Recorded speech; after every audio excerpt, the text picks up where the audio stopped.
কিছু বুঝবার পারতিস বাবা? তোর বাপক কয়ে দেখ কে বড়।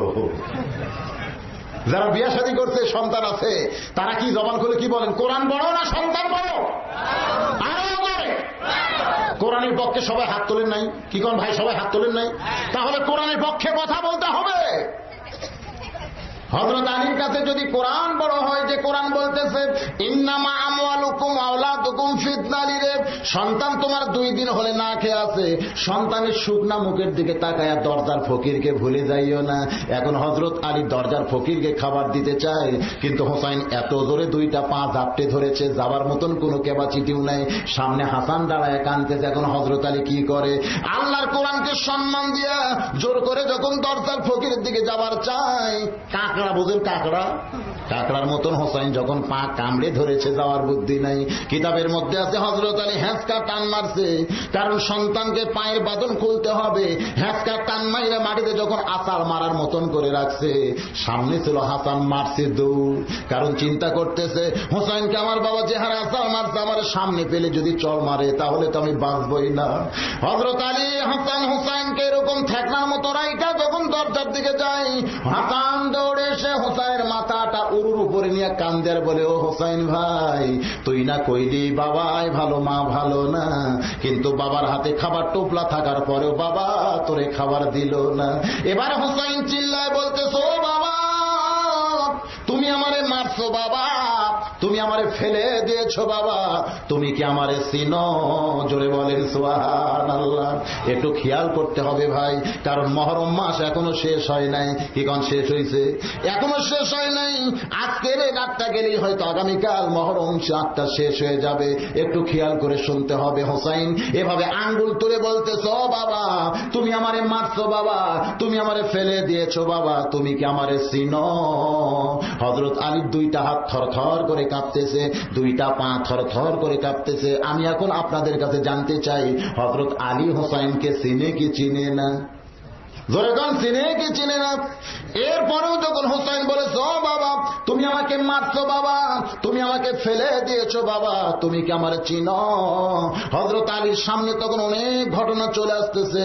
একদিন আল্লাহ নবী সাহাবীদেরকে ডাক দিয়ে বললেন, এই সাহাবীরা, আজকে মসজিদ নববীর ভিতরে আমার জীবনে অবাক করা একটা ঘটনা ঘটে গেল। অবাক করা একটা ঘটনা ঘটে গেল। সাহাবীরা বললেন, হুজুর কি সে ঘটনা, আমরা শুনতে চাই। আল্লাহর নবী বললেন, তাহলে শোনো।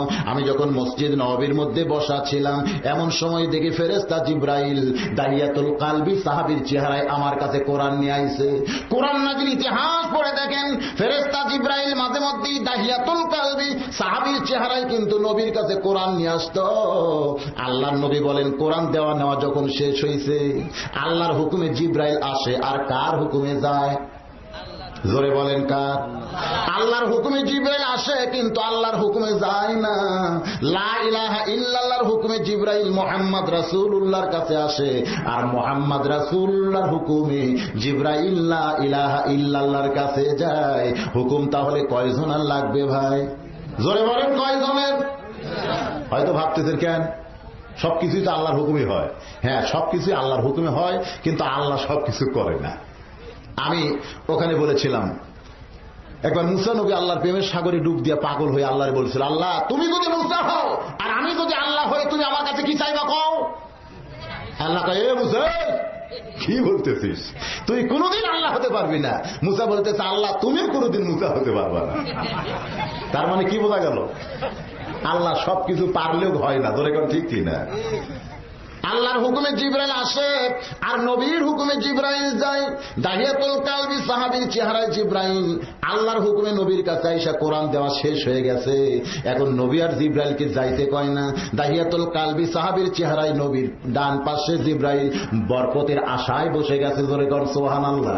কিসের আশায়? কিসের আশা? নবীর ডান পাশে বসা। বুঝতেছেন না? আমরা কিন্তু নবীরে চিনি না, জিবরাইল কিন্তু আল্লাহর নবীকে চিনে। যেদিন জিবরাইল কোলদারা হইয়া লাইলাতুল মেরাজে বোরাকের পিঠে করে নবীকে আল্লাহর কাছে নিয়ে যায়। একটা জায়গায় গিয়া জিব্রাইলকে আল্লাহ ব্রেক করে দেয়, জিব্রাইল রে আর সামনে আসবে না। জিব্রাইল যখন ব্রেক হয়েছে নবী তখন সামনে যায়। নবী বলতেছো, জিব্রাইল ভাই তুমি কি আমাকে দুনিয়া থেকে আল্লাহর বাড়িতে নিয়ে আইছো, এখন তুমি কেন ব্রেক করেছো, আমার সঙ্গে কেন যাবার চাও না? জিব্রাইল বলে, নবী গো আমি তো আপনার ওসিলায় আল্লাহকে একবার দেখতে চাই, আজ পর্যন্ত আমি জিব্রাইল আল্লাহরে দেখি নাই। আমি মনে করেছিলাম আপনাকে নিয়ে যখন আল্লাহর বাড়িতে যাচ্ছি আপনার ওসিলাই বুঝি আল্লাহরে দেখা যায়, কিন্তু আমার আল্লাহ তাআলা আমাকে ব্রেক করে বলল, জিব্রাইল আমি আমার দোস্তের জন্য বসে আছি, অন্য কাউরে সেখানে নিব না। আল্লাহ নবী দুইজনে প্রেম করেছেন গোপনে, সাধারণ মানুষ কিন্তু বুঝিল না। জোরে বলেন ঠিক কিনা? সে নামে সুর ধরিয়া পাখি যায় গান করিয়া, সে নামে মজনু হলো, সে নামে মজনু হলো, মওলায় আমার কাদের গনি, নবী মোর পরশমণি। জোরে কর, নবী মোর পরশমণি, নবী মোর সোনার খনি, নবী নাম ভাবে যে জন সেই তো দোজাহানের ধ্বনি। জিবরাইল বলতেছে, ইয়া রাসূলুল্লাহ এখান থেকে আপনাকে একলাই যাওয়া লাগবে। যাওয়ার সময় আল্লাহর বাড়িতে যখন ঢুকবেন তখন ওই জমজমের কূপের পানি দিয়ে উযু করার সময় যে জুতা পাওয়া দিচ্ছেন ওই জুতা পায়ে যেন ঢোকেন না। আল্লাহ নবী বলতেছে, জিবরাইল ভাই অত কিছু বলা লাগবে না, আমিও বুঝি। সুবহানাল্লাহ বলেন। আল্লাহ নবী কি বুঝে না? কিন্তু জিবরাইল মনে করতেছে আমি নবীরে বুঝাই। আল্লাহর নবী নিজেই বলেছেন, ইন্নী বুইসতু মুআল্লিমান লিউতাম্মিমা মাকারিমাল আখলাক। আল্লাহ আমাকে শিক্ষক করে দুনিয়াতে পাঠাইছেন, দুনিয়ার কারো কাছ থেকে আমার শিক্ষা নেওয়ার দরকার নাই, বরং আমার শিক্ষালয়ে যারা ভর্তি হয়েছিল তারা সবাই গোল্ডেন A+ পাইছে। ধরে কর সুবহানাল্লাহ। নবী আমার পায়ের জুতা যখন খুলতে চাই আল্লাহ ডাক দেয় বলে, হাবিবুল্লাহ পায়ের জুতা খুলবেন না, আমার আরশে আজিম দামি হতে পারে তবে আপনার জুতার চাইতে দামি না। জোরে সরে বলেন না সুবহানাল্লাহ। জিবরাইল সেই দিন আমার নবীকে চিনেছে। আরে নবীর কত দাম, যেখানে আমি জিবরাইল যাবার পারি না সেখানে নবী আমার কি পাওয়া দেওয়া যায়, জুতা পায়ে যায়। এই জন্য তাহিয়াতুল কালবি সাহাবীর চেহারায় নবীর ডান পাশে যখন জিবরাইল বসে যায় এমন সময় ছোট্ট হোসাইন মসজিদ নববীর মধ্যে ঢুকেই বলতেছে, ও নানু ভাই আমি কিন্তু আজকে তোমার কাছে যাব না। নবী আমার চমকে উঠে বলতেছে, কেন ভাই? বলে, মার কাছে খাবার চাইছিলাম, মা বলে খাওয়া নাই। আমি বললাম তাহলে নানার কাছে যাই। আমার মা কেঁদে কেঁদে বলেছে, বাবা তোমার নানার কাছে যাইও না, তোমার নানা ক্ষুধার জ্বালায় পেটে পাথর বেঁধে বসে আছে, এখন খাবার চাইলে তোমার নানা বড় কষ্ট পায়। ও নানু ভাই তোমার কাছে যাব না, কিন্তু তোমার পাশে তোমার যে সাহাবী বসে আছে এই বেটারে আমি ছাড়বো না। ওইটা সাহাবী না জিবরাইল?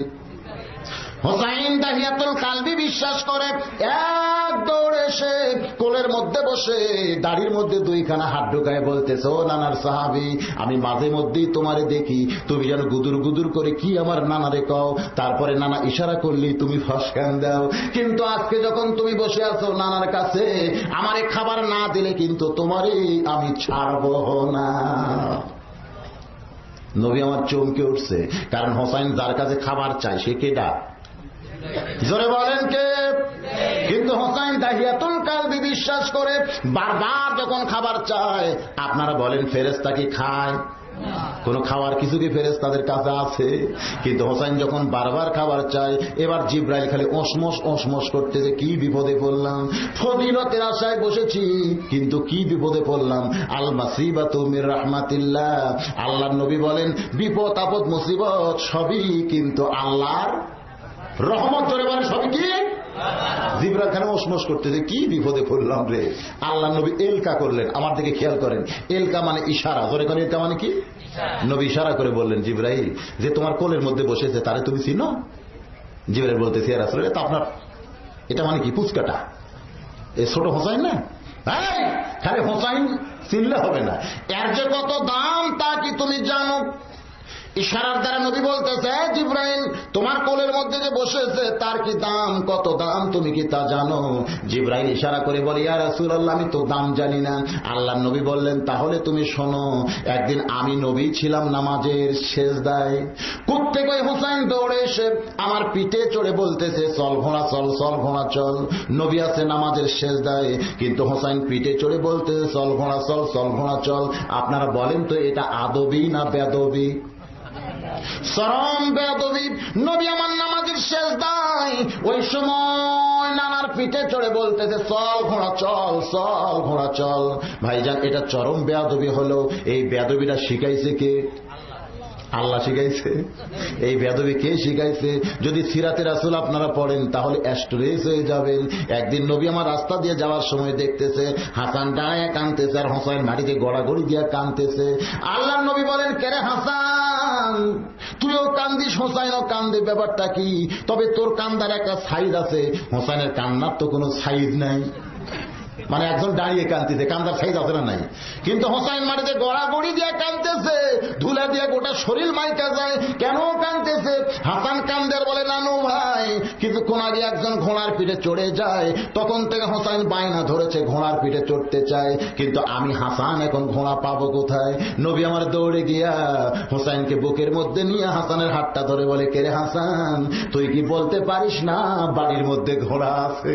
হাসান কান্দের বলে, নানু ভাই, বাড়ির মধ্যে তো একটা ঘোড়াও নাই, আমি মিথ্যা কথা তার কেমনে কই?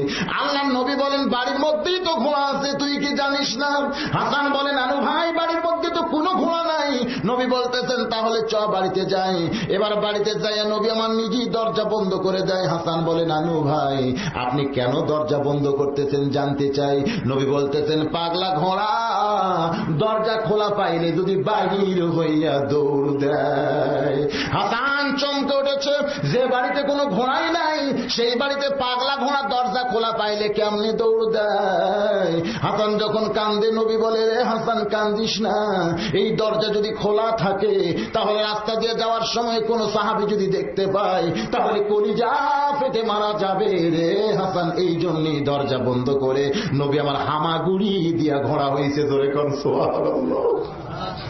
নবী আমার হামাগুড়ি দিয়ে ঘোড়া হয়েছে। ও হোসাইন ভাই, ঘোড়ার পিঠে চড়তে চাস? আয় আয়, আমি ঘোড়া হয়েছে, আয় তুই আমার পিঠে চড়। নবী আমার ঘোড়ার মতন টকবক টকবক শব্দ করে। হোসাইন ছোট্ট মানুষ দৌড়ে এসে নানার পিঠে লাফ দিয়ে চড়ে। নবী আমার তাকায় দেখে হাসান দাঁড়িয়ে পাগলের মতন কাঁদতেছে। নবী বলতেছে, হাসান রে, এই ঘোড়া যদি তোর পছন্দ হয় তাহলে ঘোড়ার পিঠে চড়, আর ঘোড়া যদি তোর পছন্দ না হয় তাহলে দাঁড়িয়ে কান। এমন কথা আল্লাহর নবী বলেছেন। না চললেও নানাকে পছন্দ করা হয় না। এখন হাসান কি করবে? বিপদে পড়ে মন চায় না, তারপরেও নানার পিঠে যখন চড়ছে। এবার হোসেন বলতেছ, হাসান ভাই, এত সুন্দর ঘোড়া পাইছি কিন্তু ঘোড়ার মুখে লাগাম নাই। নবী আমার মুস্কি মুস্কি হাসি আর বলে, হাসান রে, কে বলে হোসেনের বুদ্ধি নাই? কারণ লাগাম ছাড়া ঘোড়ার পিঠে কেউ যদি চড়ে কোনদিন গন্তব্যে যাইতে পারবে না। নিদানে আখেরাতে তরাইতে ফুলসিরাতে কান্ডারি হইয়া নবী পার করিবেন সেই তরণী। জোরে বলেন, নবী মোর পরশমণি, নবী মোর সোনার খনি, নবী নাম ভাবে যেজন সেই তো দোজাহানের ধনী। জোরে বলেন না হাবা। নবী আমার নৌকার মাঝে হবেন আর সমস্ত গুনাহগার উম্মত সেই নৌকার উপরে চড়বে। নবী আমার মাঝি হইয়া বৈঠা মারতে মারতে আমাদেরকে জান্নাতের দরজায় পৌঁছায় দিবে। জোরে বলেন সুবহানাল্লাহ।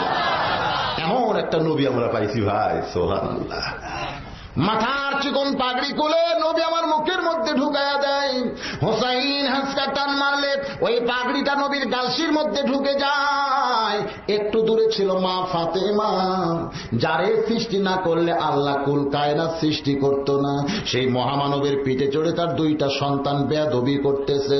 মা ফাতেমার কলিজা সহ্য পায় না, এক দৌড়ে আইসা এত জোরে হাসানকে ধাক্কা মারছে, এত জোরে হোসাইনের গালে চড় মারছে।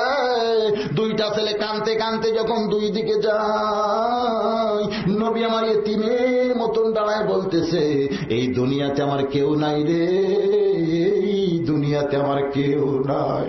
আমি একটু আনন্দ করি, এটা কারো কলিজা সহ্য পায় না। জন্মের আগে আমার বাবা মরছে রে, 6 বছর বয়সে আমার মা মারা গেছে। এই দুনিয়াতে আমার আনন্দ কেউ চায় না রে। এমন করে নবী যখন কান্দে, ফাতেমা বলে, বাবা আপনি বহুদিন বলেছেন আমার মা আমিনা মরলে কি হবে, আমার মা ফাতেমা যখন জীবিত আছে আমার আর কোনো চিন্তা নাই, আমি সেই ফাতেমা আপনার সামনে এমন করে কেন কান্দেন? নবী বলে, তুই যদি আমার মা হইতিস তাহলে আমার পাঁজর তুই ভাঙ্গে দিতিস না, তুই যদি আমার মা হইতিস মা তাহলে আমার গালে তুই সর মারতি না। ফাতেমা কান্দের বলে, বাবা কখন আপনার পাঁজর ভাঙ্গে দিলাম, কখন আপনার গালে চড় মেরেছি? আল্লাহর নবী বলে, ফাতেমা রে, তুই যখন হাসানকে ধাক্কা মারছিস মা, ওই আল্লাহর শপথ করে বলতেছি ওই ধাক্কা আমার পাঁজরে লাগছে।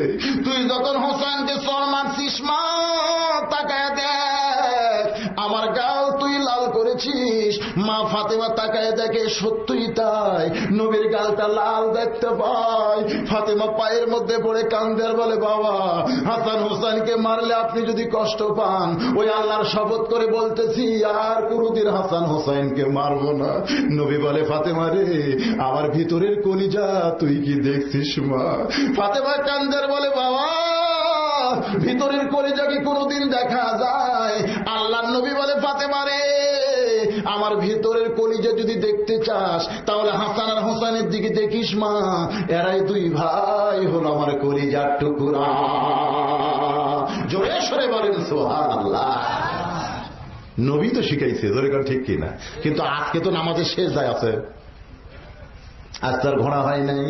কিন্তু হোসেন মনে করেছে না না আমার ঘোড়া হয়েছে, এই মনে করে দৌড়ে এসে পিঠের উপরে চড়ে বলতে, চল ঘোড়া চল, চল ঘোড়া চল। নবী আমার চমকে উঠছে, কারণ নামাজের মালিক কে?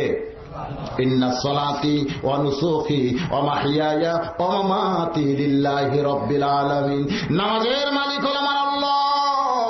নামাজের মালিক আল্লাহ যদি বেজার হইয়া যায়, এই মনে করে নবী একটা হাত দেয় হোসেনকে যখন পিঠ থেকে নামাতে চায়, এমন সময় আল্লাহ ডাকতে বলে, হাবিবুল্লাহ আমার ভয়ে হোসেনকে পিঠ থেকে নামাবেন না। আপনি যেমন হোসেনকে ভালোবাসেন আমি আল্লাহ তেমন ভালোবাসি। আপনারে ঘোড়া বানাইছে আমি আল্লাহর বড় ভালো লাগতেছে। আল্লাহর নবী এলকা করে বলে, জিব্রাইল আমারে ঘোড়া বানাইলে আল্লাহ যদি ভালো লাগে, সেই হোসাইন তোমার কোলে বসেছে, তুমি ওসমোস কইরো না।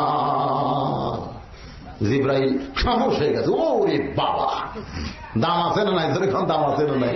নবীরে ঘোড়া বানাইলে আল্লাহ যদি খুশি হয়, আর আমি জিব্রাইল তো থুতেই নাই।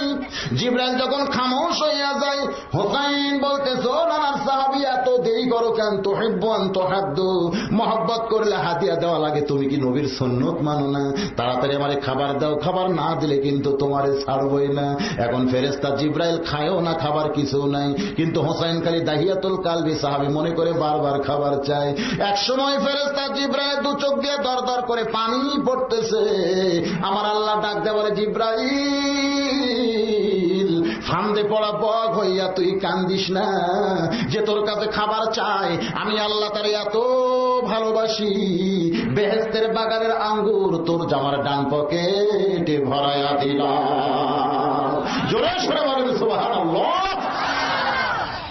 জিব্রাইল ফান্দে পড়া বক হইয়া কান্দিস না, যে তোর কাছে খাবার চায় সে তো তোরে চিনে না, তোরে যদি চিনতো তাহলে তোর কোলের মধ্যেই বসতো না।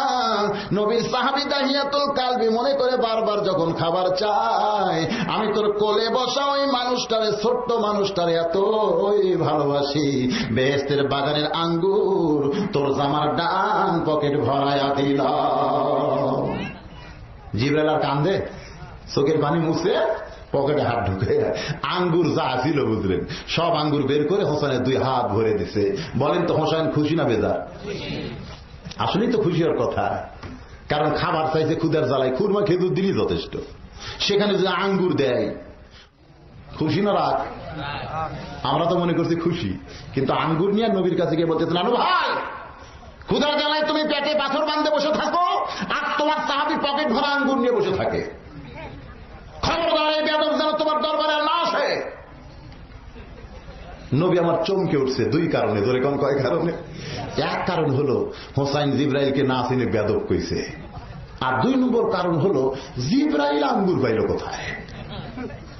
কারণ আল্লাহ নবী জানে ওইটা কেডা? নবী জানে না? আল্লাহ নবী জানে ওইটা জিব্রাইল। ফেরেশতারা খায়ও না, খাওয়ার কোন জিনিস ফেরেশতার কাছে থাকে না, তাহলে জিবরাইল আঙ্গুর পাইল কোথায়? নবী আমার চমকে গেছে কয় কারণে একটু খেয়াল করবেন। 1 নম্বর কারণ হলো হোসাইন তার না চিনে বেয়াদব কইছে, আর 2 নম্বর কারণ হলো জিবরাইল আঙ্গুর পাইল কোথায়? নবীর পাশে জিবরাইলের পকেটে আঙ্গুর করতে গাইল। আমার আল্লাহ না জানাইলে নবী জানে। জোরে কম। কিন্তু এখন কতগুলা বাবা আছে, মনে হয় আপনাদের এলাকায় নাই, আমাদের বগুড়ার মতো অনেকে হয়েছে বাবা। আমার দয়াল বাবা কেবলা কাবা, আমার দয়াল বাবা কেবলা কাবা, আয়না কারিগর, আয়না বসাইছে বাবা কলবের ভিতর। ওই বাবারা খালি চোখ বন্ধ করে, আল্লাহ নাই ইল্লাল্লাহ নাই। মাঝে মধ্যে ঈদের এত করে থাকি, পাশে মুরিদ ছিল কাছে পড়ছে। মুরিদ কিছুক্ষণ পরে বলতেছে, বাবা এত জোরে ঝাঁকি মারলেন কেন? আরে পাগল, আমি চোখ বন্ধ করে দেখছি কাবার উপর একটা মুরগি উঠছে। কাবার উপর মুরগি উঠলো আর আমি থাকতে পারি? তো এখান থেকে ইলের ধাক্কা দিয়ে মুরগি খেদাই দিলাম। মুরিদ কয়, হাই রে বাবা, কোথায় বাবা আর কোথায় কাবা? এই মুরিদ পাগলেরা জীবনে কোরআনও পড়ে না, কোরআন বোঝেও না, কোরআনের মাহফিলে আসেও না। ধরে এখন ঠিক কিনা? ওর বাবা যা পায় তাই বিশ্বাস করে।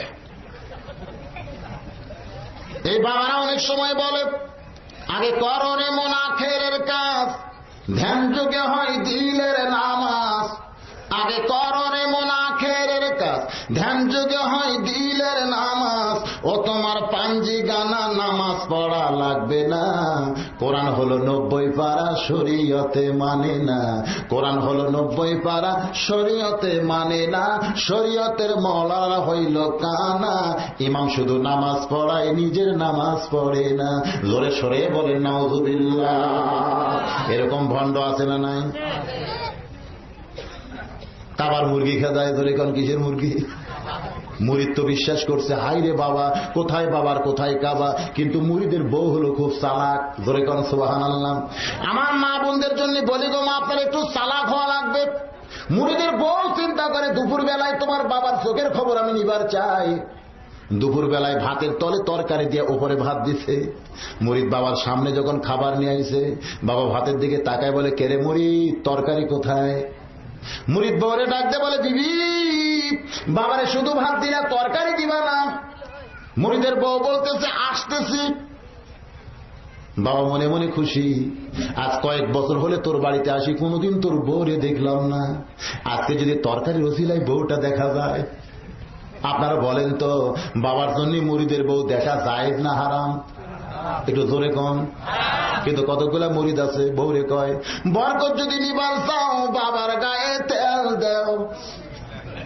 বরকত যদি নিবার চাও বাবার গায়ে তেল দাও। যদি বলতো বরকত যদি নিবার চাও বাবার পায়ে তেল দাও, তাও একটা লেভেল থাকতো পায়ে। কিন্তু যখন কইছে গায়ে, গোটা দেহে তেল দিবার গেলে এমন একটা জায়গা আছে, সেই জায়গায় যদি হাত পড়া যায় মরা মানুষও জেতা হয়। ধরে কর ঠিক কিনা ভাই? এখন বরকত যেইটা হবে, এটা কিসের বরকত? বাজান একটু খেয়াল করেন, অনেক ভণ্ডামি আজকে বাংলাদেশে চলতেছে ভাই। কোরআনের মাহফিলে এই কথা না বললে তো কোনো উপায় নাই। এই জন্য অ্যাঙ্গেলে একটু ডোজ দেয়া দিলাম। আপনাদের এলাকায় যদি এরকম কোনো ভণ্ড থাকে, ধরে কম থাকে না?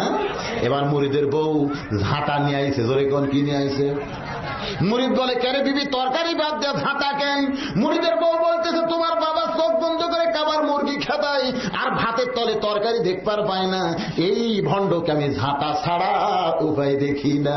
আমার মা বোনদের জন্য বলতেছি, মা আপনার ঝাঁটা কিন্তু খিলালের বানালে চলবে না। এই ভণ্ডকে তাড়াতে গেলে কুঞ্চির ঝাঁটা বানান লাগবে। ধরে কোন ঠিক কিনা?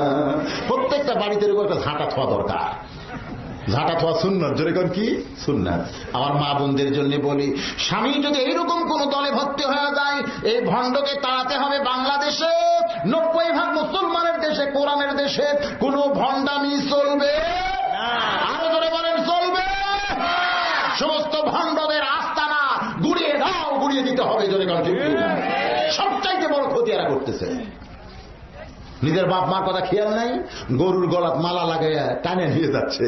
যদি জিজ্ঞেস করা হয় বাবা কোথায় যাচ্ছেন, বলে হুজুর দোয়া করবেন, বাবার দরবারে যাচ্ছি। তোর চাপা ধ্যাত্তি মারা দরকার। তোর বাপ মা নাই? বুড়া বুড়ি আছে, বাপ মারে বুড়া বুড়ি বানাইছে, আর বাবার দরবারে গরু নিয়ে যায়। আমার আল্লাহ কোরআনে বলেছেন, ওয়াকাযা রাব্বুকা আল্লা তা'বুদু ইল্লা ইয়্যাহু ওয়া বিল ওয়ালিদাইনি হাসানান। রে দুনিয়া দুনিয়ার সন্তানেরা শোনো, আল্লাহর ইবাদতের পরই তোমাদের 2 নম্বর দায়িত্ব আর কর্তব্য হলো বাপ মার প্রতি ইহসান করা, দয়া করা, ভক্তি করা। আল্লাহর নবী বলেন, কোন সন্তান বাপ মার মুখের দিকে একবার যদি রহমতের নজরে তাকায়, আল্লাহ খুশি হইয়া কবুল হজের একটা সওয়াব দিয়া দেয়।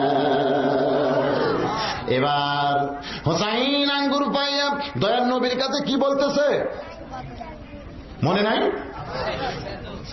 আলু ভাই, ক্ষুধার জ্বালায় পেটে পাথর নিয়ে বসে আছো, আর তোমার সাহাবী পকেট ভরা আঙ্গুর নিয়ে বসে থাকে। খবরদার এই বেদব যেন তোমার সামনে আর না আসে। নবী আমার চমকে গেছে কয় কারণে। 1 নম্বর কারণ হলো হোসাইন জিব্রাইলকে না চিনে বেদব কইছে, আর 2 নম্বর কারণ হলো জিব্রাইল আঙ্গুর পাইল কোথায়। আল্লাহর নবী চমকে উঠেছে। জিব্রাইল এলকা করে বলে, ইয়া রাসূলুল্লাহ, আপনি চমকাবেন না, আমার পকেট থেকে যে আঙ্গুরগুলো আপনার নাতির হাতে দেওয়া হলো, এই আঙ্গুর তো আমি দেই নাই, আমার আল্লাহ তাআলা আমার কোলে হোসেন বসে যখন বারবার খাবার চায়, আল্লাহ হোসেনকে এত ভালোবাসে, বেহেশতের আঙ্গুর তার কুদরতে হাত দিয়ে উঠায়া আমার জামার পকেট ভরায়া দিছে। নবী আমার চমকে উঠল, কারণ হোসেনের হাতে যে আঙ্গুর দেখা যায়, এইটা দুনিয়ার কোন বাগানের আঙ্গুর। এই আঙ্গুর কে দিছে? তাহলে আঙ্গুরের মধ্যে কার হাতের পরশ আছে? আমার আল্লাহর হাত আছে না নাই? তাবারাকাল্লাযী বিয়াদিহিল মুলক, গোটা পৃথিবীর রাজত্ব, কর্তৃত্ব, প্রভুত্ব, মালিকানা কার হাতে? জোরে বলেন না কার হাতে? তাহলে আল্লাহর কুদরতি হাত আছে না নাই? সে হাত দিয়ে যখন আঙ্গুর আল্লাহ জিব্রাইলের পকেটে দেয়, আর সেই জিব্রাইল যদি হোসেনের হাতের মধ্যে দেখা যায়, নবী আমার আঙ্গুরের দিকে তাকায় মনে মনে খুশি হয়েছে, যদি হোসেন আমার একটু আঙ্গুর দিত, তাহলে এই দুনিয়ায় বসে আমি বেহেশতের বাগানের আঙ্গুর খাইতাম। নবী যখন হোসেন আঙ্গুরের দিকে তাকায় আছে, হোসেন বলতেছে, নানু ভাই, তুমি মনে করছো আমি একলাই আঙ্গুর খাবো? তা মনে করো না, কারণ আমার জীবনের চাইতে আমি তোমাকে ভালোবাসি। জোরে কোন সুবহানাল্লাহ। জীবনের চাইতে ভালোবাসে বলে কারবালার প্রান্তরে নানার দিনকে বিজয় করার জন্য বাতিলের সঙ্গে আপোষ করে নাই, বরং গোটা পরিবার নিয়ে শাহাদতের পেয়ালা পান করে যায়। বাজান খেয়াল করেন, নবী আমার হাতটা বাড়ায় দিছে, হোসাইন নানার হাতে কয়েকটা আঙ্গুর দিয়া বলতেছে, ও নানু ভাই, তুমি আর আমি যদি আঙ্গুর খাই, আর তোমার সাহাবী যদি চাইয়া চাইয়া দেখে, তাহলে এটা খাওয়ার আদব হবে না। এই মনে করে কয়েকটা আঙ্গুর দাহিয়াতুল কালবি মনে করে জিব্রাইল হাতের মধ্যে দিয়া বলতেছে, নানার সাহাবী রে, তুমি আমার মুরব্বী, নানাও আমার মুরব্বী, তোমরা 2 জন না খাইলে আমি কিন্তু খাবো না। বিপদ বাড়ছে না কমছে? কারণ ফেরেশতা জিব্রাইল আঙ্গুর খায় নাই, খাওয়ার তরিকাও জানা নাই, কিন্তু হোসেন দাহিয়াতুল কালবি মনে করে দাওয়াত দিছে, ও নানার সাহাবী, তুমি আমার মুরব্বী, নানাও আমার মুরব্বী, তোমরা 2 জন না খাইলে আমি কিন্তু খাবো না। নবী আমার আঙ্গুর খাইতে চাই, কিন্তু জিব্রাইল হাতের মধ্যে আঙ্গুর, তাকায় দেখে জিব্রাইলের খাওয়ার কোনো পজিশনই নাই। নবী যখন আঙ্গুর মুখে দিবার চাই, হোসেন চিল্লা বলে, ও নানু ভাই, নানু ভাই, তুমি জামাত বোঝো না, তুমি একলা আঙ্গুর খাবা কেন? তোমার সাহাবীকেও খাবার কও। নবী এখন চমকে ওঠে, আমি তো জানি এটা জিব্রাইল, আর জিব্রাইলকে খাইতে কই কেমনে, বুঝতেছেন না? হোসাইন ধরেছে বাইনা, তোমরা 2 জন না খাইলে আমি কিন্তু খাবো। হোসেনের জীবনী পড়ে দেখেন, তিনি একটু জেদি ছিলেন। জোরে কোন কি ছিলেন? একটু জেদি ছিলেন। হোসেনের জীবনী পড়লে আপনারা দেখবেন তিনি একটু জেদি ছিলেন। আর এই জেদটা কিন্তু হকের উপরে, বেহকের উপরে না। হকের উপরে জেদ করা জায়েজ আছে না নাই? তিনি একটু জেদি ছিলেন। হোসেন একটু জেদি ছিলেন। খুব খেয়াল করে শোনেন, নবী আমার ওয়াজ করতেছে, সাহাবীরা নবীর সামনে বসে ওয়াজ শুনতেছেন। এমন সময় হোসেন পিছন দিক থেকে চিল্লা বলে, নানু ভাই, নানু ভাই, সারাদিন খালি তোমার সাহাবীদের ওয়াজ শোনাবা, আমার কথা তোমার মনে থাকে না? সাহাবীরা চমকে উঠছে, বেটা আবার কয় কি রে? নবী ওয়াজ করে, নবী করেন, আল্লাহ করায়। জোরে কর কে করায়? আর নবীর জীবনের প্রত্যেকটি কথা হলো হাদিসে কওলি। জোরে কর সুবহানাল্লাহ। প্রত্যেকটা সাহাবী কলিজার খাতায় কথাগুলো নোট করতেছে। আর এমন সময় হোসেন পিছন দিয়ে, নানু ভাই, খালি তোমার সাহাবীদের ওয়াজ শোনাও, আর আমার কথা তোমার মনে থাকে না? ওয়াজ বাদ দাও, তোমার সাহাবীদের ছুটি দাও, আমি আর তুমি এখন একসঙ্গে থাকবার চাই। হোসেন যখন এমন করে বলতেছে, সামনে বসে আসলো হযরত আবু বকর। জোরে বলেন নাম কি? পাশেই ছিল হোজাইফা। হোজাইফাকে ইশারা করছে, আবু বকর যারে হোজাইফা যা, কারণ নবী যখন ওয়াজ করে নবীর সামনে সাউন্ড করে কথা বলা যাবে জোরে কোন যাবে?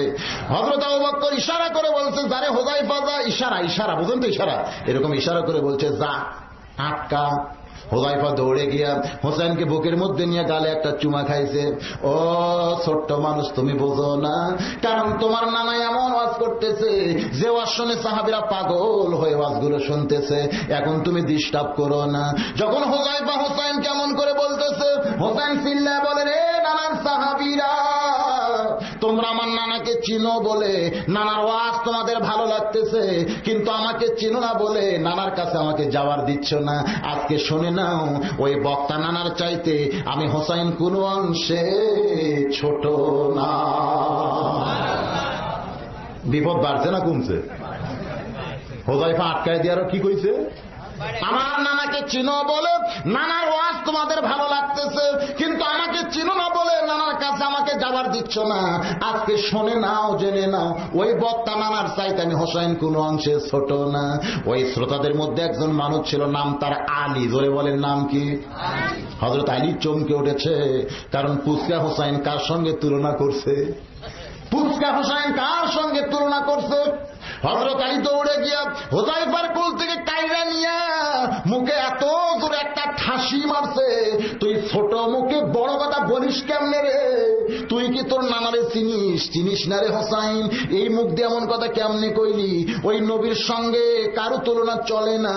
এত জোরে হযরত আলী ঠাসি মারছে, নিচের দাঁত দিয়া লক কাইটা দাঁত উপর দিক দিয়ে বার হয়ে গেছে।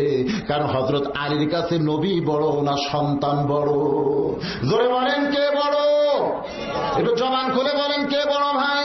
আমার নবী বলেছেন, লা ইউমিনু আহাদুকুম হাত্তা কুনা হাব্বা ইলাইহি মিন নাফসিহি। তোমার জীবনের চাইতেও তোমার নবীকে যদি বেশি মহব্বত করতে না পারো, তুমি কোনোদিন প্রকৃত মুমিন হতে পারবে না। হযরত আলী হোসেনকে বেশি দয়া করে না নবীরে করে? নবীর সঙ্গে বেয়াদবি করছে, ঠাসি মারছে কোন জায়গায়? এত জোরে মারছে যে নিজের দাঁতটা উপরে লক কাইটা দাঁত বার হয়েছে। যখন হাতটা টান দিছে, ওই রক্তমাখা মুখ নিয়ে হোসেন চিল্লায় বলে, এ নানার সাহাবীরা, আগে ছিলাম একজন সাহাবীর কোলে, এখন চড়ছি আমার নিষ্ঠুর বাবার কোলে। তোমরা শুনে নাও, ওই নানার চাইতে আমি অনেক বড়। আগে কি কইছিল? নানার চাইতে কোন অংশ আমি ছোট না। এখন জেদ বেশি হওয়ার কারণে, জেদ বুঝেন না, জেদ একটু জেদ বেশি হওয়ার কারণে বলতেছে নানার চাইতে আমি অনেক বড়। ডান পাশে হযরত ওমর ছিলেন, দাঁড়িয়ে বলতেছে, আলী রে, তোমার হোসেনের জায়গায় আমার আব্দুল্লাহ যদি হইতো, এক আষাঢ়ে আর জীবন বার করে দিতাম। ওমর ফারুক কি বলতেছে, আলী রে, তোমার হোসেনের জায়গায় আমার আব্দুল্লাহ যদি এরকম করতো, এক আষাঢ় পারতাম, এক আষাঢ়। যে ওমর রাস্তাতে গেলে শয়তান কয়দিন যায় না? জোরে কর না, কয়দিন যায় না? 40 দিন। 40 দিন। হাই রে হাই, যে ওমরের সম্পর্কে নবী বলেছেন, আমার পরে কেউ যদি নবী হতো লাকানা উমর। জোরে কর সুবহানাল্লাহ। আসলে নবীর পরে কেউ নবী হবে? কিন্তু নবীর কথা বলার অর্থ হলো, নবুয়তের দরজা বন্ধ হয়েছে বলে ওমর নবী হওয়ার পারবে না। তবে নবী হওয়ার সব যোগ্যতাই আল্লাহ ওমরকে দান করেছে। জোরে কর সুবহানাল্লাহ। বাবা একটু খেয়াল করে কথাগুলো শুনতে হবে। ওমর ফারুক যখন বলতেছে, আলী রে, তোমার সন্তানকে তুমি সামলাও, আমার নবীর সামনে বেয়াদবি আমি ওর কিন্তু সহ্য করবার পারি না। আসলে ওমর পারেও না। এক ইহুদি আর মুসলমান নবীর কাছে বিচার চাইতে গেছে, নবী দুইজনের কথা শুনে ইহুদির পক্ষে রায় দিছে। এখন মুসলমান রাগ করে ওমর ফারুককে বলতেছে, ওমর ভাই, আমি মুসলমান আর ইহুদির পক্ষে নবী রায় দেয়, এই বিচার আমি মানি না, আপনার কাছে একটু নতুন বিচার চাই। ওমর ফারুক বলতেছে, ঠিক আছে, একটু দাঁড়াও, আমি আসতেছি। ঘরের মধ্যে যায়, পিছন দিক করে তরবারি আনছে, আয়না মাঝখানে মারছে। মাঝখানে বোঝেন না, এমন ভাবে মারছে 2 টুকরা। বিচার নিবা, নবীর কাছে পছন্দ হয়, আমার কাছে বিচার চাও, আমার বিচার এইরকমই। এলাকায় খবর হয়ে গেল উমর মুসলমানকে হত্যা করছে। আল্লাহ নবী বললেন, উমর মুসলমানকে হত্যা করেনি, বরং হক আর বাতিলকে পৃথক করেছে। আজ থেকে শুধু উমর নয়, তার নামের পিছনে ডিগ্রি দেওয়া হলো ফারুক। জোরে করে সুবহানাল্লাহ। উমর ফারুক ডিগ্রি পাইতে, সে উমর বলতে, আলী রে, তোমার সন্তানকে তুমি সামলাও।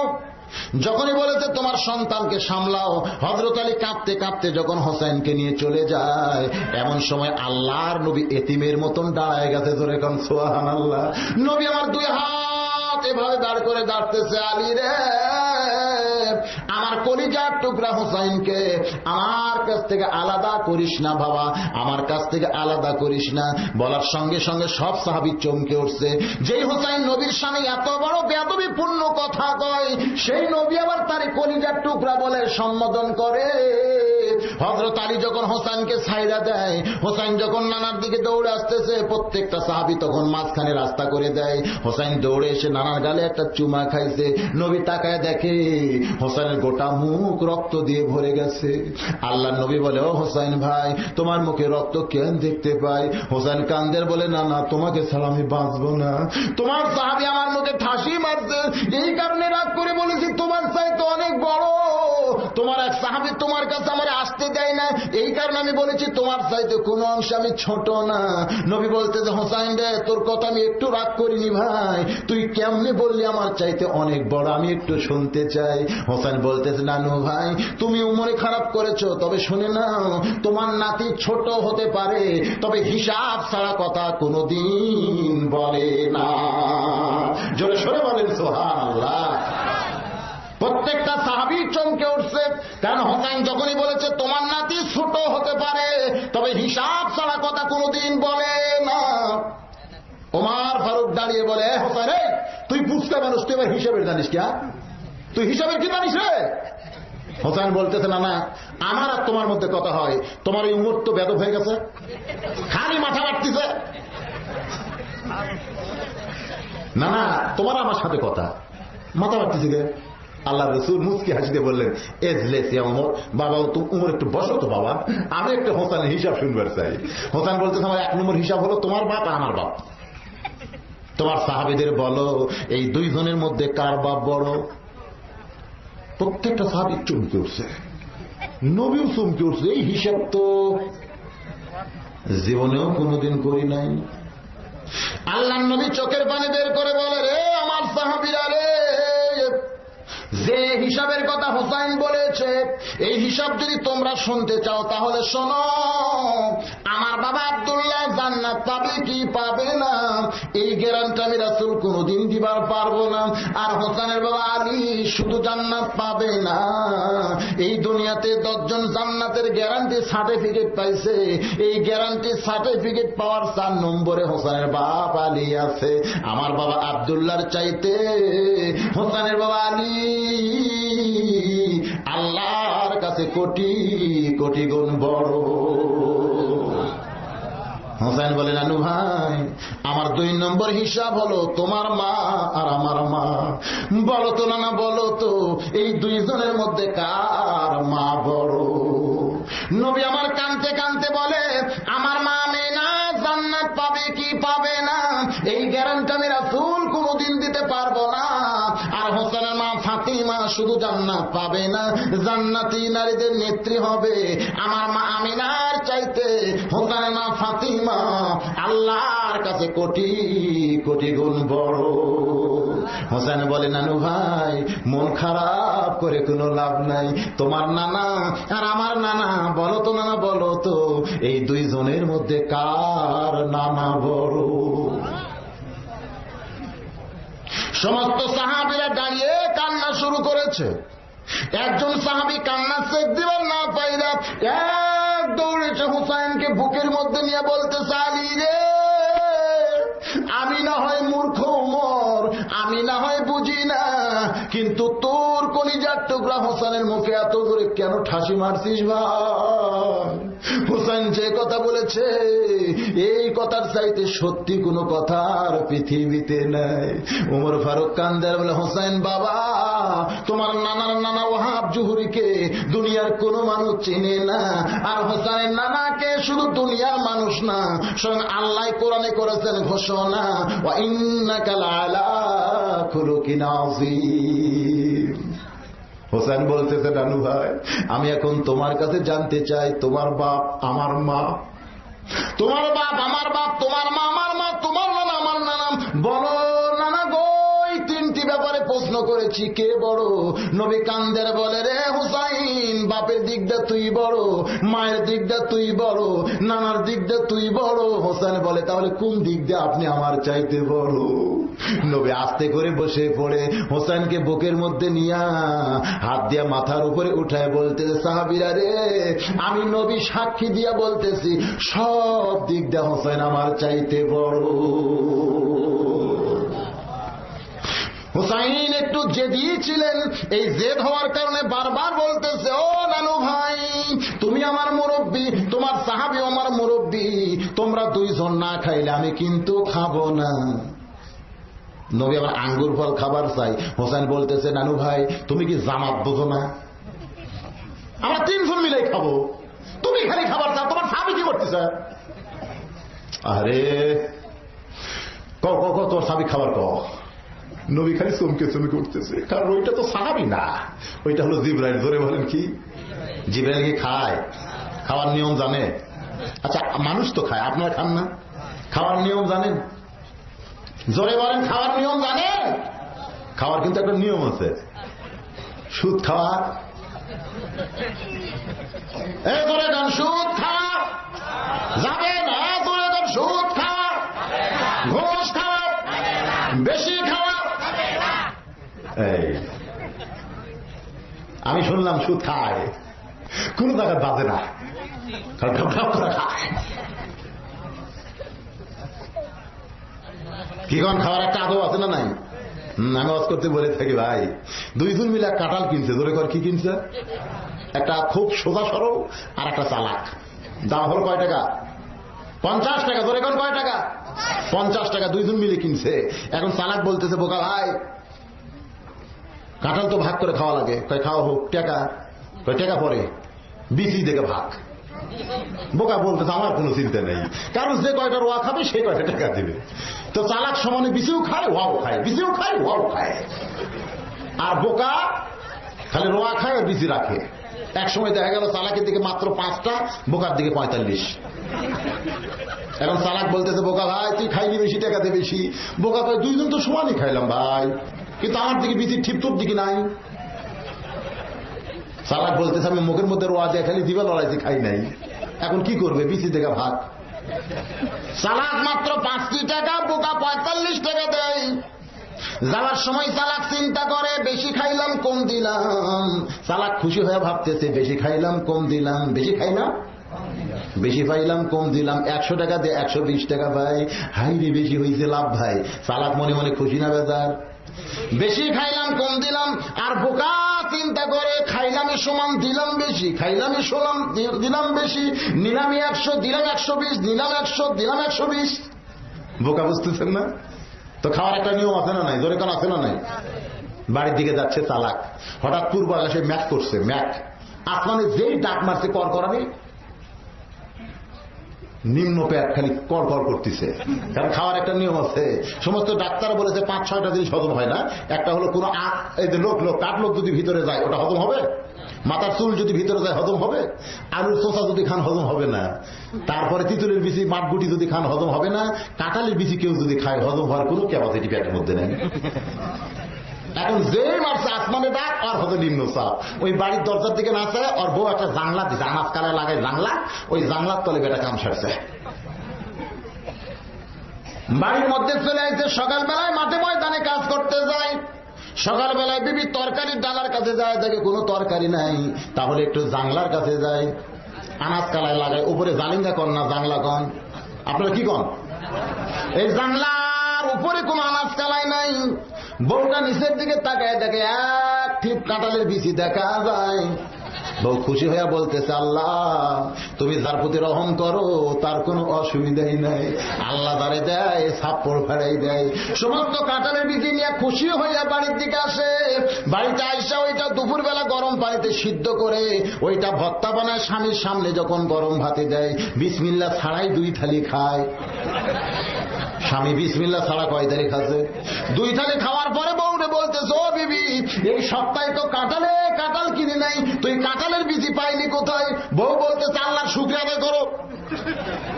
স্বামী বলতেছে, কেন? আগে আল্লাহ শুকরিয়া আদায় করো, আল্লাহ যারে দেয় ছাপ্পড় ফেলাই দেয়। তুমি কাঁঠাল না কিনলে কি হবে? আমার তরকারি ডালা তো তরকারি নাই, আনাজ কালাইও নাই। কিন্তু নিচের দিকে তাকায় দেখি, যেই কইছে নিচের দিকে তাকায় দেখি বউ বলতেছে ওয়াও কইলা কেন? স্বামী কান্দের কয় মাবুদ একই জিনিস তুমি কয়বার খাওয়াইলা। আজকে যারা সুদ খায়, আজকে যারা ঘুষ খায়, একদিন তারা বুঝবে রে গলায় আটকে যাবে। জোরে বলেন ঠিক কিনা ভাই? কোরআনে সুদ খাওয়া হারাম করেছে, সুদ খাওয়া চলবে না। ঘুষ খাওয়া হারাম করেছে, জোরে বলেন ঠিক কিনা? একটু অ্যাঙ্গেলে ডোজ দিয়ে দিলাম। এবার চলে আসেন ফেরেশতারা খায়ও না, খাওয়ার নিয়ম জানে না। হোসাইন ধরেছে বায়না, তোমরা দুইজন না খাইলে আমি কিন্তু খাবো না। হযরত আলী দরজার সামনে দাঁড়ায় আছে। হোসাইন বলেছে ও বাবা তুমি আমাকে মারছো বাবা, তুমি আমাকে ফাইলা দিছো বাবা, তুমি কি আমারে চিনো? আর ওই যে আপনাদের 6টা প্রশ্ন আছে ভাই, আজকে 6টা প্রশ্নের উত্তর আমি আপনাদের শোনাবার চাই। ওয়াজ করতে আরো যদি 8 ঘন্টা লাগে আপনারা কি শুনবেন? ভালো লাগতেছে? মাশাআল্লাহ সুবহানাল্লাহ। একটু খেয়াল করে কথাগুলো শুনতে হবে। প্রশ্ন করেছে কয়টা? 1 নম্বর প্রশ্ন তোমাদের আল্লাহ কোথায় আছে আল্লাহ দেখান লাগবে। 2 নম্বর প্রশ্ন তোমাদের আল্লাহ এখন কি করতেছে। 3 নম্বর প্রশ্ন হলো তোমাদের আল্লাহ কোন দিক হয়ে বসে আছে। 4 নম্বর প্রশ্ন তোমাদের আল্লাহর আগে কি আছিল। 5 নম্বর প্রশ্ন তোমাদের আল্লাহ ঢকটা কেমন। আর 6 নম্বর প্রশ্ন হলো তোমাদের নবী কোন দরজা দিয়া আল্লাহর বাড়িতে গেছে, দরজা দেখান লাগবে। প্রশ্ন কয়টা? এবার চলে আসেন। হযরত আলী দরজা খুলে ফকিরের সামনে খাবার টোপলা নিয়ে যাবে না হোসেনের কাছে খাবার টোপলাটা দিবে? একটু শোনার দরকার আছে না নাই? বাজানরে হোসাইন বলেছে ও বাবা তুমি আমারে মারছো বাবা, তুমি আমাকে ফাইলা দিছো বাবা, তুমি কি আমারে চিনো? তুমি কি আমারে চিনো? কথা বলতে গিয়ে আপনাদেরকে নিয়ে গেছি এমন জায়গায় এখানে ওয়াজ না করলে তো কোনো উপায় নাই। কারণ নবী আঙ্গুর খাবার চাই। হোসেন বলেছে একলা খালে চলবে না, তোমার সাহাবীকে খাইতে কও। কিন্তু নবী তো খাবার বলতেও পারে না। হোসেন বলতেছে না ভাই আমি বুঝেছি, আমি বুঝেছি। নবী বলে তুমি কি বুঝেছো ভাই? বলে তোমার সাহাবী আঙ্গুর একলাই খাবার চায়। দাও গো নানা নাও, তোমার আঙ্গুর ফিরাইয়া দাও, আমিও খাবো না তুমিও খাবো না, সব আঙ্গুর তোমার সাহাবীকে আমি ফিরাইয়া দিবার চাই। কারণ এতক্ষণ হলে আঙ্গুর শুধু তাকে দেখতেছে, বেটা খায় না। আমি বুঝেছি একলাই খাবার চাই, আমাদের খাইতে দিবে না। দাও গো নানা দাও, আঙ্গুর ফিরাইয়া দাও। হোসেন দৌড়ে এসে নানার হাত থেকে যখন আঙ্গুর ফিরে নিবার চায়, নবী যখন দিবার চায় না, জোর করে আঙ্গুর আটকায় আছে। বলতে নানু ভাই তুমি বুঝি আদল ইনসাফ বুঝো না, তোমার সাহাবী একলাই খাবার চাই, তুমি কেন আঙ্গুর ফিরাইয়া দিবা না? দাও গো নানা দাও, আঙ্গুর ফিরাইয়া দাও। হোসাইন যখন নানার কাছ থেকে আঙ্গুর ফিরাই নিবার চায়, আমার আল্লাহ ডাকতে বলে জিবরাইল রে, তুই যে ফেরেশতা জিবরাইল, আমার হোসাইন এইটা জানে না।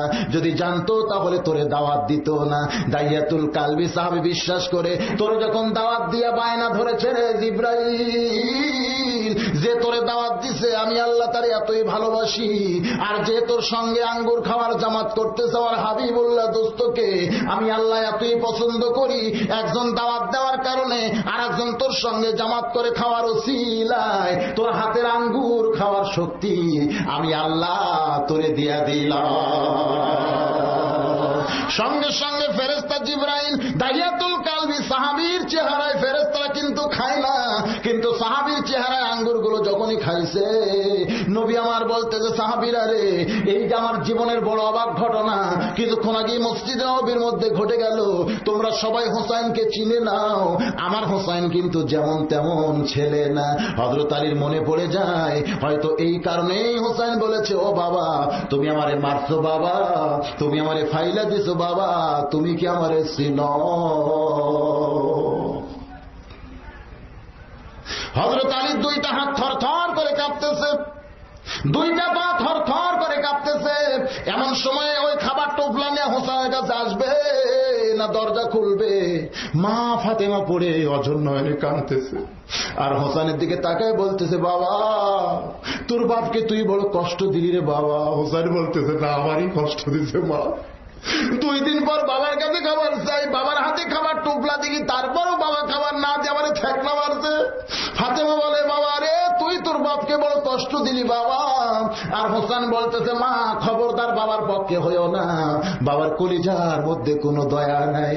এমন একটা অবস্থায় হযরত আলী কি করবে? দরজা খুলে ফকিরের কাছে যাবে না খাবার টোপলা নিয়া তার ছেলের কাছে চলে আসবে? আল্লাহর কোরআন সামনে দাঁড়ায় বলে ইন্নামা আমওয়ালুকুম আওলাদুকুম ফিতনা। আলী রে সম্পদ আর সন্তান হলো বিপদের কারণ। এই সম্পদের মোহে সন্তানের মহব্বতে দরজার ফকিরকে ভুলে যাস না। অবস্থা খুব একটা ভালো না। এখন কোন দিকে যায় আমি আপনাদের কাছে এখন জানবো। আল্লাহর কোরআন বড় না সন্তান বড়? কোরআন বড়। সবাই বলতেছে না।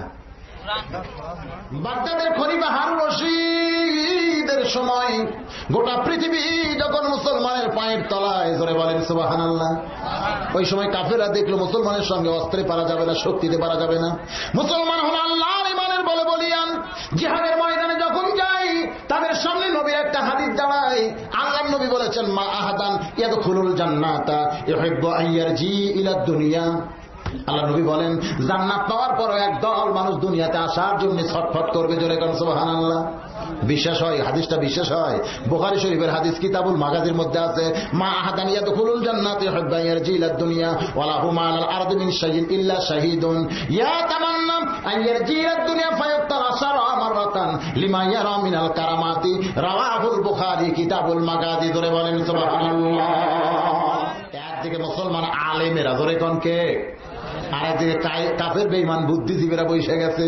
ওই বুদ্ধিজীবীর মধ্যে একজন হয়েছে সভাপতি। সভাপতি শব্দের অর্থ হলো সবার উপরে।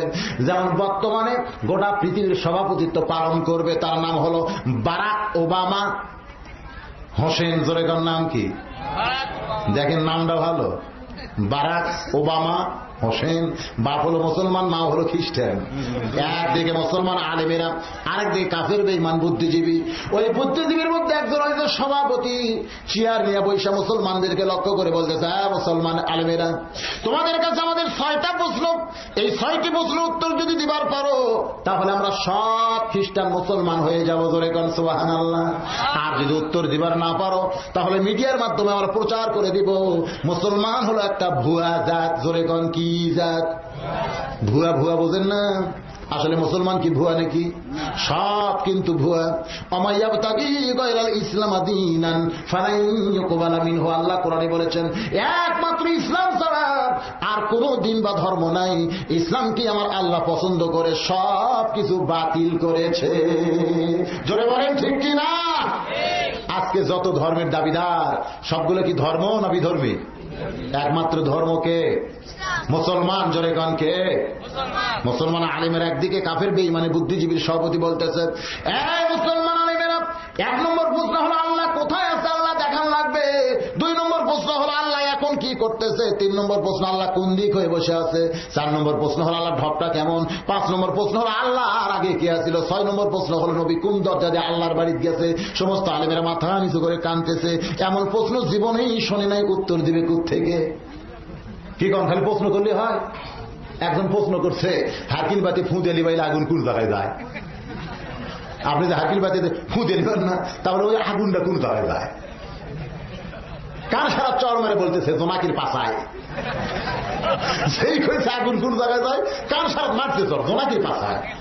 তাই বাড়ি, তাছাড়া জোনাকির পাশায় আগুন কেন? যেমন প্রশ্ন উত্তর আছে না নাই? জোরে কেন আছে না নাই? আর একজন বলতেছে খুঁটে যখন পোতা হয় তলের মাটি কোন জায়গায় যায়? 5 হাত লাঠি দিয়ে বলতেছে হিমালয় পর্বতে যায়। আসলেই তো তাই। তাছাড়া পাহাড়ে তুষে হইল কেন? আরেকজন প্রশ্ন করছে, মা বুড়ো যখন চুলা ধরায় তখন ধোঁয়া কোন জায়গায়? কানসরায় চর দিয়ে বলতেছে আসমানে মেঘ হয়ে ঘুরতেছে, তোর কিছু ছড়ে না। যেমন প্রশ্ন তেমন উত্তর আছে। ধরে বলেন ঠিক কিনা? কিন্তু কাফির বেঈমানের 6টি প্রশ্নের সামনে মুসলমান আলেমেরা মাথা নিচু করে যখন কাঁদতেছে, এমন সময় 13 বছর 6 মাস বয়সের একটা কিশোর ছেলে 30 পারা কোরআনের হাফেজ। জোরে কোন সুবহানাল্লাহ। পিছন দিক থেকে চিল্লায় বলে, এই কাফের বেঈমানেরা, তোমরা যে 6টা প্রশ্ন করেছো আল্লাহ চাইতে আমি সবগুলোর উত্তর দিয়া দিব। সমস্ত আলেমের আশ্চর্য হয়ে গেছে। আমরা যখন কাফেরদের 6টি প্রশ্নের সামনে মাথা নিচু করে বসে আছি, তখন ছোট্ট ছেলে কেমনে 6টা প্রশ্নের উত্তর দেবে? কে তার বাবা, কে তার মা? কারণ ছেলে যদি ভালো হয় বাপ মারও সুনাম হয়। জোরে কোন হয় কি হয় না? বাংলাদেশের তামিম ইকবালের নাম শুনছেন? যারা ক্রিকেট খেলা দেখে তারা কিন্তু চেনে। আপনারা ক্রিকেট খেলা দেখেন? তামিম ইকবাল ছোট্ট একটা ছেলে, এখনো 20 বছর বয়স হয় নাই। বিশ্বের মাটিতে যখন সেঞ্চুরি করে, বাংলাদেশের বিমানবন্দরে যখন পা দেয়, আর বাপ মা কিন্তু বিমানবন্দরে গেছে। সাংবাদিক গিয়ে বলতেছে, আপনাদের অবস্থা কি? কই কলজা ভরে উঠছে। আমাদের ফুচকা সাওয়াল তামিম ইকবাল, যার বাংলার কেউ চিনে না, গ্রামের কেউ ঠিক মতো নামও জানে না, সেই ছেলেটা বিশ্ব লড়াইয়া দিছে। আমাদের কলিজা ফুলে উঠছে। ছেলে যদি নাম করে, বাপ মার সুনাম হয় কি হয় না? আবার র্যাব যখন ডিপ জলের বাপের কাছে গেছে, ডিপ জল আপনি কেউ হয়? আমি চিনি না বাবা। সন্তান যদি খারাপ হয়, তখন বাপ কিন্তু সন্তানের পরিচয় দেয় না। এই জন্য আল্লাহ বলেছেন, ইন্নামা আমওয়ালুকুম ওয়া আওলাদুকুম ফিতনা, নিশ্চয় তোমাদের সম্পদ আর সন্তান হলো বিপদের কারণ। ধরে কোন ঠিক কিনা? বেটা যদি বেটা হয়, তাহলে বাপের মন খুশি হয়, আর বেটা যদি পাটা হয়, তখন বাবা খালি কাঁদতেছে ভাই। এই জন্যই তো সন্তান বিপদ। আবার ভালো আছে, জোরে কোন ঠিক কিনা? এবার কাফের বেঈমানেরা আশ্চর্য হয়ে গেল। সমস্ত আলেমেরা যখন কাঁদতেছে, ছোট্ট একটা ছেলে 6টা প্রশ্নের উত্তর কেমনি দিবে? এই 13 বছর 6 মাস বয়সের ছেলেটা সামনে দাঁড়ায় বলতেছে, সভাপতি, সবাইকে লক্ষ্য করে বলে নাই, কারে বলছে? সভাপতি, সভাপতি সাহেব। এখন ছেলেটা বলতেছে, সভাপতি, তুমি যে 6টা প্রশ্ন মুসলমান আলেমদেরকে লক্ষ্য করে বারবার করতেছো, এই 6টি প্রশ্নের উত্তর কি তুমি জানো? খ্রিস্টান সভাপতি বলতেছে, আমি শুধু প্রশ্ন জানি, উত্তর জানি না। ছেলেটা বলতেছে, আমি প্রশ্ন জানি, উত্তরও জানি। আজকের মাহফিলের সমস্ত লোকজনকে লক্ষ্য করে ছেলে বলতেছে, মাহফিলের লোকেরা তোমরাই বলো তো আজকের মাহফিলের সবচাইতে দামি ব্যক্তিকে? সমস্ত লোকেরা সমস্বরে বলে, যিনি প্রশ্নও জানে, উত্তরও জানি, তিনি হলেন সবচাইতে দামি। ছেলেটা বলতেছে, তাহলে আমার দিকে তাকায় দেখো, আমি 6টা প্রশ্নও জানি, উত্তরও জানি। এখন তোমরাই বলো, এই মাহফিলের সভাপতির জন্য চেয়ার মাত্র একটা। এখন যিনি সভাপতির আসনে বসে আছে, তিনি শুধু প্রশ্নও জানে, উত্তর জানে না, আর আমি নিচে দাঁড়িয়ে আছি, আমি প্রশ্নও জানি, উত্তরও জানি। তোমরাই বলো, ওই চেয়ারে এখন বসবে কেডা? সমস্ত জনগণ সমস্যারে বলতেছে, সভাপতি চেয়ার থেকে নাম। কারণ তুইও যা, আমরাও তাই। তুইও 6টা প্রশ্ন জানিস, আমরাও প্রশ্ন জানি, উত্তর জানি মাত্র একজন। যে প্রশ্ন জানে, উত্তর জানে, সেই সম্মানিত মানুষ চেয়ারে বসবে। সমস্ত জনগণের সামনে সভাপতি কাঁপতে কাঁপতে যখন মাটিতে নাইমা যায়, আর ছোট্ট ছেলে চেয়ারে বসেই বলতেছে, তো ইজ্জু মান তাশা ওয়া তুযিল্লু মান তাশা, সম্মান দেওয়ার মালিক যিনি, অপমান করার মালিক তিনি। কাফের বেঈমান খ্রিস্টানেরা, তোমরা প্রশ্ন করেছিলে 5টা, আল্লাহ ব্যাপারে কয়টা? আর নবী ব্যাপারে কয়টা? সর্বসাকুল্যে কয়টা? আল্লাহ ব্যাপারে তোমাদের একটা প্রশ্ন ছিল, মুসলমানের আল্লাহ এখন কি করে? মুসলমানের আল্লাহ তাআলা এই মুহূর্তে চেয়ারের মানুষকে ঘাড় ধরে মাটিতে নামায় দিছে, আর যারে কেউ চিনত না তাকে রহমতের হাত দিয়া চেয়ারে বসাইছে। এইটাই মুসলমানের আল্লাহ এই মুহূর্তে করেছে। সমস্ত খ্রিস্টানরা চমকে উঠছে, আরে বাবা, উত্তর ঠিক হয়েছে না হয় নাই? হ্যাঁ খ্রিস্টানেরা, তোমরা প্রশ্ন করেছো মুসলমানের আল্লাহ কোথায় আছে, আল্লাহ কি দেখবার চাও? বলার সঙ্গে সঙ্গে খ্রিস্টান বলতেছে, হ্যাঁ আল্লাহ দেখবার চাই। ছেলে বলতেছে, তাহলে একজন আমার কাছে আসো, আমি আল্লাহরে দেখাবার চাই। বলার সঙ্গে সঙ্গে দৌড়ে আসতেছে, কারে দেখতে চায়? ধরে কোন কারে? মুসা নবী আল্লাহরে দেখতে চাইছিল। এই কোরআনের মধ্যে আছে, রব্বি আরিনি, আল্লাহ বলেছিলাম তারানি ইয়া মুসা। মুসা নবীর জন্য আল্লাহ যদি দেখা সম্ভব না হয়, তাহলে একটা খ্রিস্টান কারে দেখতে চায়? জোরে বলেন কারে? যে ছেলেটার কাছে এসে কানসারা বরাবর মারতে চর। খ্রিস্টান বলতেছে, আমার মারিস কেন? পেট বরাবর মারতে ঘুষি। এই ছেলে, এতগুলো মানুষের সামনে আমার মারো কেন? বলে মারলে কি হয়? বলে মারলে লাগে। লাগে কেন? বলে আমি জীবিত মানুষ বলি তোমারে লাগে। 13 বছর 6 মাস বয়সের কিশোর কোরআনে হাফেজ বলতেছে, খ্রিস্টান কাফের, তুমি বলতেছো আমি জীবিত মানুষ বলি তোমারে লাগে, তুমি কোনদিন কি জীবন দেখছো? খ্রিস্টান চিল্লায় বলে, জীবন দেখা লাগে না, জীবিত মানুষ মাত্রই বিশ্বাস করে জীবন তার দেহের ভিতরে আছে। এবার ছেলেটা চিল্লায় বলে, জীবন না দেখি যেমন বিশ্বাস করে জীবন তার দেহের মধ্যে আছে, মুমিন মুসলমান যারা, তারাও বিশ্বাস করে আল্লাহ গোটা বিশ্ব জগৎ মিলে আছে। কাফের বেঈমানেরা, তোমরা প্রশ্ন করেছো মুসলমানের আল্লাহর আগে এই পৃথিবীতে কে ছিল, তোমরা কি জানবার চাও?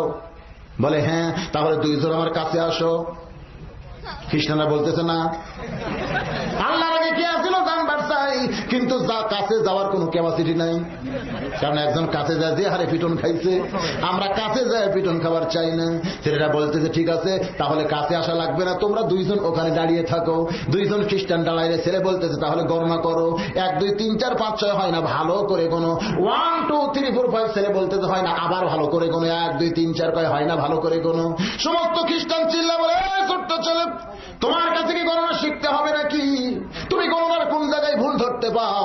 এবার ছেলে বলতেছে যতবার গণনা করতে বলি ততবার 1 থেকে গণনা শুরু করো, 1-এর আগে কি আছে এইটা কেন বলো না? সমস্ত খ্রিস্টান চিল্লায় বলে 1-এর আগে কিছুই নাই, কিছু থাকতে পারে না। ছেলেটা বলতেছে যদি তাই হয় তাহলে শুনে নাও, মুসলমানের আল্লাহর আগে এই পৃথিবীতে কিছুই ছিল না। খ্রিস্টান কাফের বেঈমানেরা তোমরা প্রশ্ন করেছ মুসলমানের আল্লাহ কোন দিক হয়ে বসে আছে, মুসলমানের আল্লাহর ঢপটা কেমন, মুসলমানের নবী কোন দরজা দিয়ে আল্লাহর বাড়িতে গেছে? কয়টার উত্তর হয়েছে? এখনো 3টা বাকি আছে। এবার একটাও নবী ব্যাপারে বলা যাক, আল্লাহ ব্যাপারে 5টার মধ্যে কয়টা হয়েছে? নবীর ব্যাপারে কয়টা প্রশ্ন? কোন দরজা দিয়ে নবী আল্লাহর বাড়িতে গেছে? দরজা দেখান লাগবে। ছেলে বলতেছে দরজা যদি দেখতে চাও তাহলে আমার কাছে একজন আসো। খ্রিস্টানের বলে আবার কাছে কেন? বলে দরজা আমার কাছে না আসলে তো দেখান যাবে না। কৃষ্ণের বলতেছে বাবা আল্লাহ কোথায় আছে, আল্লাহ দেখতে কেমন, আল্লাহ কি করতেছে, এগুলোর উত্তর তুমি বলেছো, তবে আল্লাহ কোথায় আছে দেখতে গিয়ে পিটন খাইছে, এখন দরজা কোন দিয়ে দেখেছে আল্লাহ নবী এইটা দেখতে গিয়ে যদি পিটন হয়? ছেলে বলতেছে সব উত্তরে পিটন নাই, আসলে সব সুন্নতের মধ্যেও কষ্ট নাই। দাঁত ভাঙ্গা সুন্নত, জোরে কোন ঠিক কিনা? উহুদের ময়দানে দান শহীদ করে দাও, এটাও সুন্নত। আবার খাওয়ার পরে মিষ্টি খাওয়া, এটাও সুন্নত। কিন্তু সব সুন্নতের মধ্যে কি কষ্ট আছে ভাই? আজকে দাঁত ভাঙ্গার সুন্নত কেউ পালন করতে চায় না, কিন্তু খাওয়ার পরে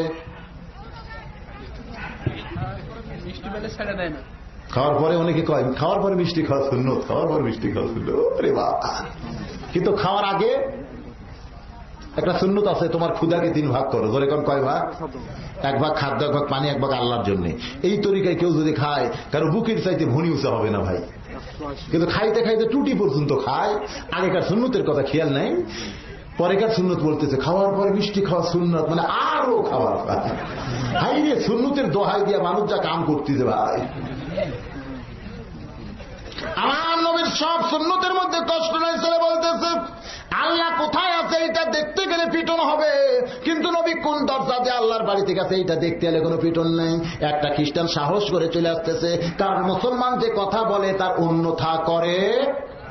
যে খ্রিস্টান কাছে আইছে, ছেলেটা পকেটের মধ্যে থেকে একটা মুরগির ডিম বের করেছে, মুরগির তলে আপনারা ডিম দিবেন, 21 দিন পর বাচ্চা হবে। ধরে কোন কয় দিন? 19 দিনের মাথায় এরকম একটা ডিম, বুকের নিচের একটা ডিম বের করে আপনি যদি কানে ধরেন, ভিতরে বাচ্চা আছে, বাহির থেকে চিউ চিউ শব্দ শোনা যায় কি যায় না? আমি নিজেই কিন্তু কিতাবে যখন পড়লাম, তার পরীক্ষা করার জন্য মুরগির তলে ডিম নিয়ে পরীক্ষা করছি, ভাই ভিতরে বাচ্চা আছে, বাহির থেকে চিউ চিউ শব্দ শোনা। ছেলেটা এরকম একটা ডিম ওই খ্রিস্টানের কানে ধরছে, কি শোনা যায়? বলে ভিতরে মুরগির বাচ্চা আছে, বলে নাই। খ্রিস্টান বলে আছে, বলে নাই। আছে, ছেলেটা বলতেছে নাই। খ্রিস্টান বলে চিউচু শব্দ শুনতেছি, তার মধ্যে মুরগির বাচ্চা আছে। এবার কিশোর ছেলে বলতেছে খ্রিস্টান, মুরগির বাচ্চা যদি বিশ্বাস করো তাহলে দেখো তো কোন দিক দিয়ে ঢুকছে। এবার ডিম হাতে নিয়ে ঘুরাই পাল্টায়, কোন দরজাও নেই, জানলাও নেই। ছেলে বলতেছে তাহলে বাচ্চাও নেই, কয় বাচ্চা আছে, তবে কোন দিক দিয়ে ঢুকছে জানি না। এবার ছেলেটা চিল্লায় বলে খ্রিস্টান রে, একটা মুরগির ডিমের মধ্যে বাচ্চা ঢুকতে কোনো দরজা জানলা লাগে না। আল্লাহর নবী আল্লাহর বাড়ি যাবে, কাফের বেঈমান দরজা খুঁজতে পারে, কিন্তু মুসলমান কোনদিন দরজা খোঁজে না। কাফের বেঈমানেরা, খ্রিস্টানেরা প্রশ্ন করেছ আল্লাহর ঢপটা কেমন, আল্লাহ কোন দিক হয়ে বসে থাকে? ভাইজান, কোরআনের মধ্যে আল্লাহ বলেছেন আল্লাহু নূরুস সামাওয়াতি ওয়াল আরদ। সেই যুগে কারেন্টের বাতি ছিল না, এরকম একটা মোমবাতি আলো জ্বলায়। ছেলে বলতে চাই খ্রিস্টানরা বলো তো আলো কোন দিকে? সমস্ত খ্রিস্টান চিল্লায় বলে আলোর কোনো দিক নাই, আলো সর্বদিক। এবার ছেলেটা বলতেছে আমার আল্লাহর কোনো দিক নাই, আল্লাহ সর্বদিক। আল্লাহ দেখতে কেমন? আল্লাহু নূরুস সামাওয়াতি ওয়াল আরদ। এই 6টি প্রশ্নের উত্তর হয়ে গেল।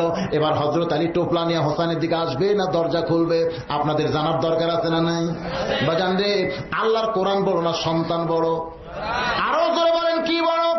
আল্লাহর কোরআনকে বড় বিশ্বাস করে হযরত আলী হোসেনের দিকে না তাকাইয়া কাঁপতে কাঁপতে আসতে যখন দরজা খুলেছে, দরজা খোলার পরে তাকায় দেখে ফকির দাঁড়ায়া মুস্কি মুস্কি হাসতেছে। হযরত রাগ করে বলতে যায়, ফকির রাস্তার বাজে পড়েছিলে, তোমার কান্দি করে নিয়ে এসে আমার দামি চাদরের মধ্যে বসায় রাখছি। যেই ফকির হাঁটতে পারো না, নড়তে পারো না, কান্দে করে নিয়ে আইলাম, সেই ফকির দরজায় দাঁড়ায় মুস্কি মুস্কি হাসো কেন? তোমার কি শরম নেই? ফকির বলতেছে, ওয়ালাইকুমুস সালাম। ফকির কি বলতেছে? সালাম দিছে কখন আর উত্তর দেয় কখন? হযরত আলী যখন ফকিরের সালাম দিচ্ছে, ফকির তখন রাগ করেছে, সালামের উত্তর দেয় নাই।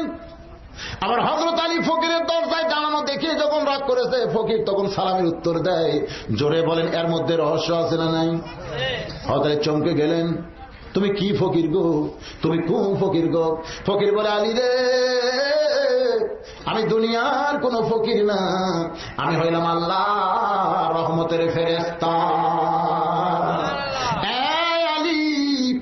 তুমি এমন একজন মহান ব্যক্তি, তোমার দুইটা সন্তান জান্নাতি যুবকদের সর্দার হবে।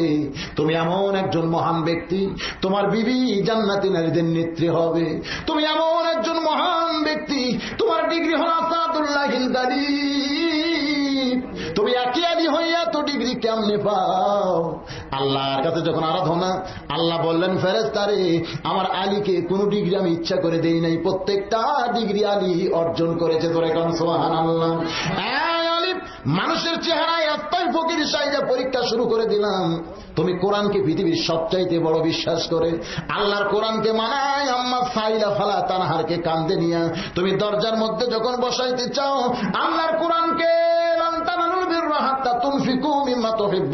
তোমার দামি চাদর ফকিরের নিচে বিছায় দাও। আলী রে, আল্লাহর কোরআনকে বড় বিশ্বাস করে আস্তাঈনু বিস-সাবরি ওয়াস-সালাহ, বিবি 3 দিনের না খাওয়া তার পাশে যায় নামাজ বিছায় নামাজ পড়তে চাও। আলী আল্লাহর কোরআনকে বড় বিশ্বাস করে ইন্নামা আমওয়ালুকুম আওলাদুকুম ফিতনা, তোমার সন্তান বিবির দিকে না তাকায়া দরজার ফকিরের জন্য দরজা খুলে দাও। আলী রে, সবকিছুর চাইতে কোরআনকে বেশি দাম দেওয়ার কারণে এই মুহূর্তে আল্লাহ তোমার জন্য একটা ডিগ্রি নাজিল করেছে। আলী ও কাররাম আল্লাহ আজাহু, জোরে সরে বলেন সুবহানাল্লাহ।